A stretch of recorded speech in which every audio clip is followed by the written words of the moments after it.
competition, cooperation, and market clearing. Okay, great. Okay, so I'm going to take you back to this slide, and please review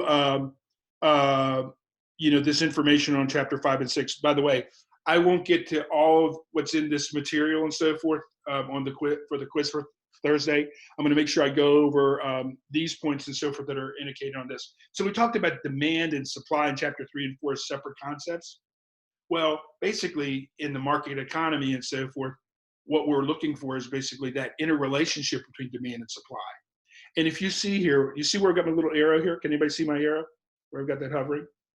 In a situation where basically quantity supplied equals quantity demand, the market is in balance. Remember that word balance, or what's called an equilibrium point. Now, it's rare that that for a particular product and so forth, particularly on a macro level, that quantity supply is in perfect calibration with quantity demanded. When it is and so forth, basically we're selling it at this point.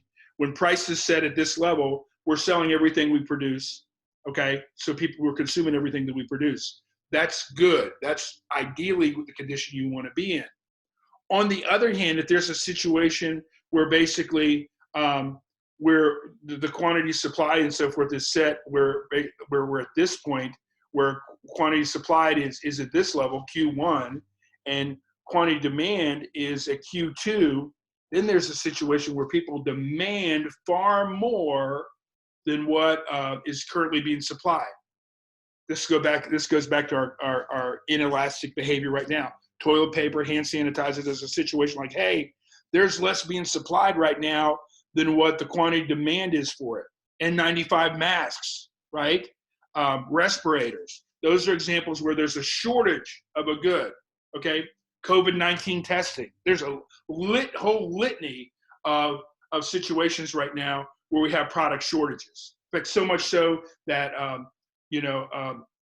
Trump's had to invoke the Defense Powers Act to require manufacturers like GM and Ford to make respirators, as an example, and find vendors and so forth to make N95 masks. 3M is making N95 masks to kind of move the market more in a situation and so forth where where the quantity demand equals the quantity supply.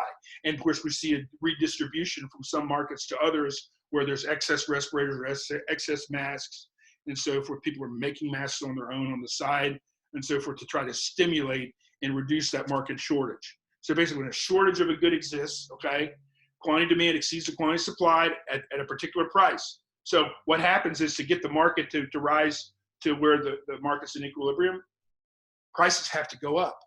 Okay, and when prices go up, in normal situations, the quantity demand will go down. Now, in this crisis situation that we're in now,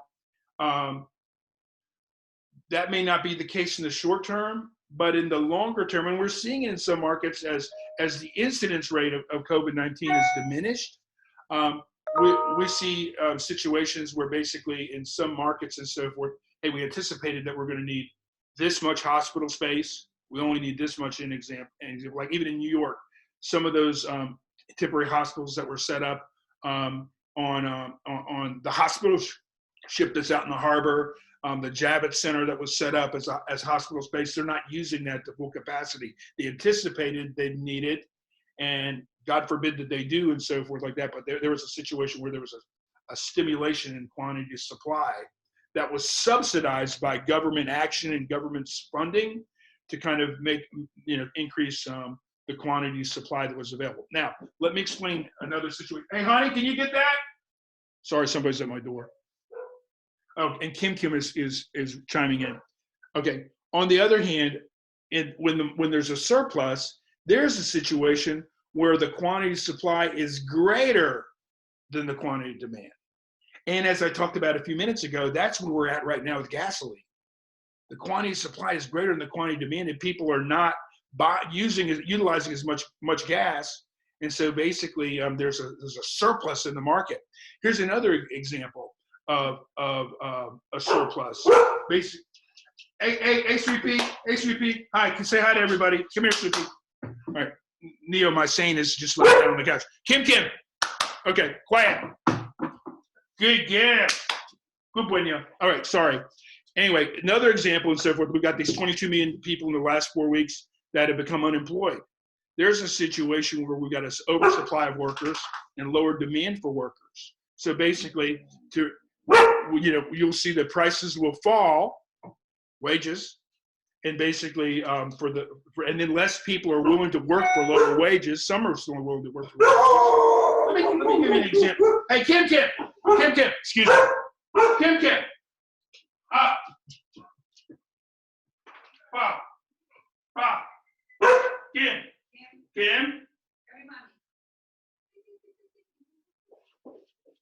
Anyway, that's my wild woman. Sorry about that. And you can see St. Neo. He's being a good boy. Come here, Neo. Say hi to him and the kids. Good boy. Neo's being a saint. I love you, Neo. And I love Kim, too. Anyway, enough for that. Here's another example. How many of you have ever refused a job because the wages weren't high enough? Okay, thanks, Grace, for admitting that. So basically, at $8.55 an hour, some of you may not be willing to work. At 10 or 12 bucks an hour, you may be willing to work. I think I may have mentioned this situation to you before.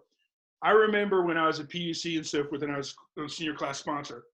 Lord have mercy, we couldn't get kids out of bed on graduation weekend to come work security and so forth to make sure people had seats and so forth. So instead of paying them $11 an hour or $12 an hour, which was the minimum wage in California at that time, we paid them 15, 16 bucks an hour to get them out of bed and get them there. So what happened is basically in that case, we had a shortage to drive up supply and so forth. We had to stimulate price. And basically more people were willing to work at a higher price than at a lower price. That's what I mean by the positive relationship between price and quantity of supply versus an inverse relationship between price and quantity of demand. So we see basically we have this surplus, if you will, with gasoline right now. How many of you noticed a reduction in price at the pump at the gas station? Anybody notice it? Yeah, big time, right? And it'll probably fall further. Heavens, when I was at Costco, I think it was $1.25 a gallon. I mean, and I was paying over $4 a gallon a couple of years ago in California. Everything's higher in California, but I mean, we were close to $3 an hour when I moved here. So anyway, surpluses and so forth. When the surplus exists, quantity demand is less than quantity supplied at a specific price. Okay, and that surplus diminishes when price falls and quantity supply decreases and quantity demand rises and so forth to match. So remember these things. What's the situation in the marketplace, the relationship between quantity supply and quantity demand? How much Carmen said there's? What, $1.04? Carmen, I need to go to that gas station. So anyway, so know what the market situation is when there's a surplus, when there's a shortage, and then when the market is in equilibrium. Okay. Now I'm going to share some information with you to help you prepare for the quiz in the last little bit that I've got. Okay. Let me stop the share here. Come on.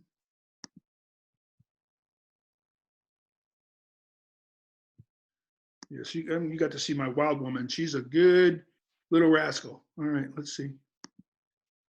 Okay, don't want that one. Okay, so here's some information for the quiz, and I'll talk to you about some of this already. Let's make sure you know it. Okay.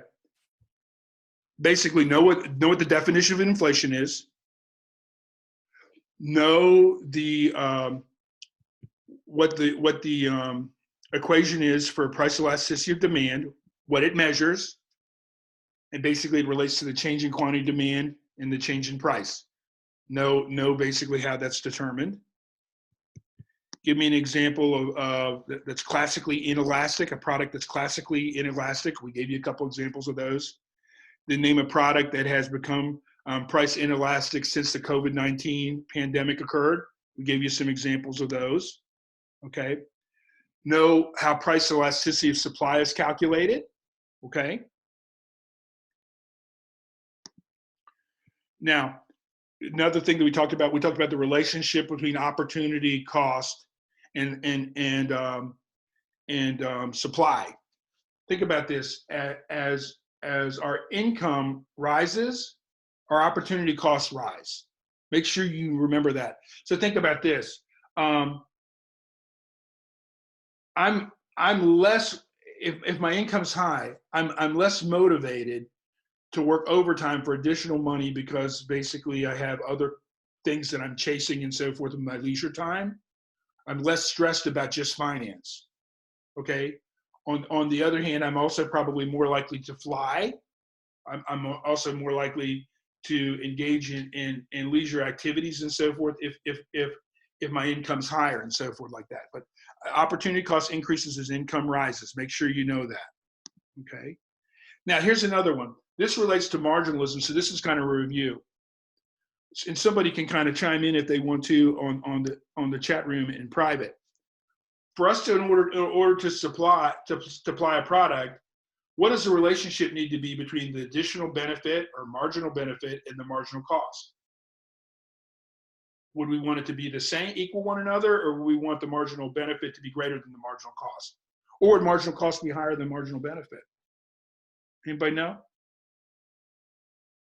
Make sure you know what this is tied to rationality and to marginalism and so forth, what the conditions need.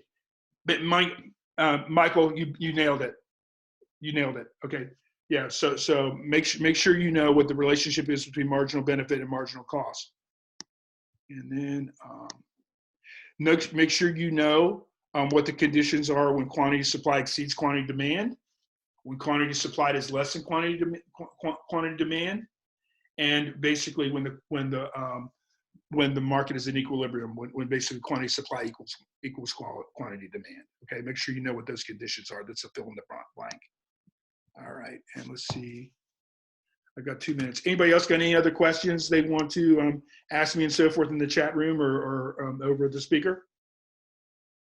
Hey guys, I know you guys are smart, but I also know you got senioritis, and it's probably even been exacerbated by this COVID thing, and I'm so sorry about that.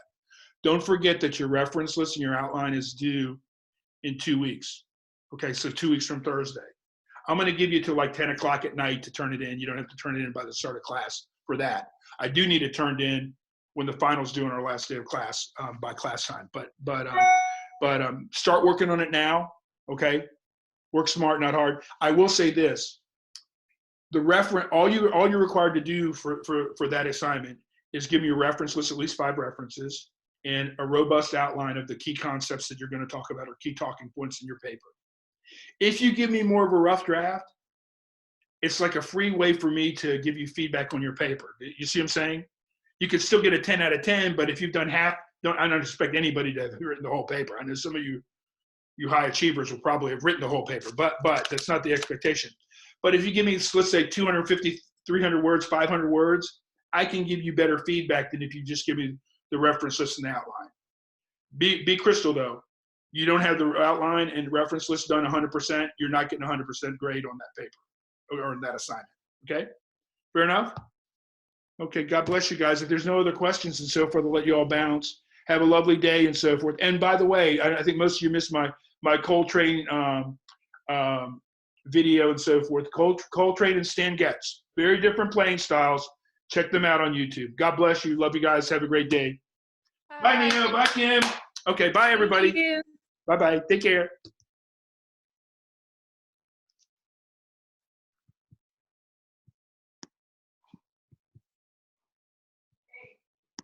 Yeah, I'm not mad. Coming out. I don't want to give it then. Next meeting, please put Jenny up here at the door. Why is it you can't deal with them? Because she doesn't stop. She comes to me, generally, come outside in front. That's a problem.